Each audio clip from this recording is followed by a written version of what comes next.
Hey guys, I'm here to get into a directing analysis of The King of Comedy, which is directed by Martin Scorsese, released in the year 1982. And Martin Scorsese just departs from his general style that he really used all throughout the 70s and the Raging Bull, which makes for such an original kind of just uncomfortable and just really disturbing kind of viewing about just the nature of celebrity obsession, experiencing the heavy delusional pattern, and just feeling an unsettling blur between fantasy and reality that's never really resolved. It's just a very different kind of aesthetic value than Scorsese's ever presented in his filmography at this time. And it seems like it's foreshadowing more than anything how The Wolf of Wall Street is in its comedic tone.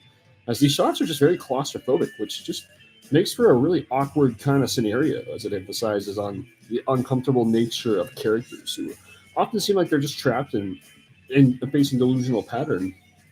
And the character dynamics are just really comfortable all throughout this, especially all the moments between Sandra Bernard, Jerry Lewis, and Robert De Niro. It's like Scorsese can just wonderfully convey this blur between De Niro's daydreams to just an extent of a really harsh reality. And De Niro just has a lot of delusional pattern to him.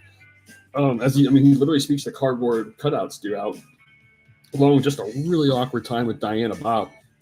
And these shots just have a frightening amount of realism and kind of told in a very down to earth way, with a distinctive kind of warmth to the color palettes, which again, it's very original for Scorsese's filmography and tone. And many of these scenes kind of like almost an anticlimactic sort of feel, as it's almost more of an endless stream of interruption rather than any sort of satisfying sort of arc for the characters, which is a very original angle. In that scene when De Niro appears on TV, and Scorsese entirely cuts from how any crowd reacts to this, which just warps the viewer into thinking it's more of a cathartic scenario than it really is. It's kind of this mind-bending way that Scorsese has of presenting this whole scenario.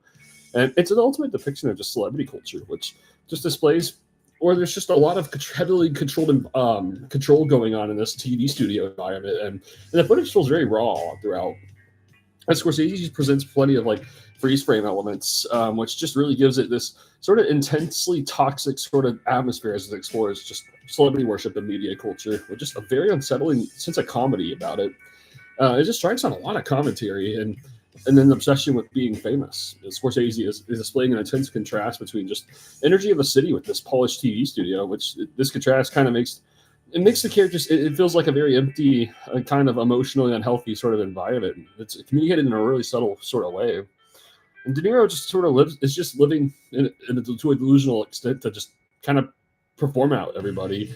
Langford is just seen as being in a completely lonely kind of position. Scorsese just depicts this world in which people are just so obsessed with their public image that there's just not really any reality to human connection whatsoever.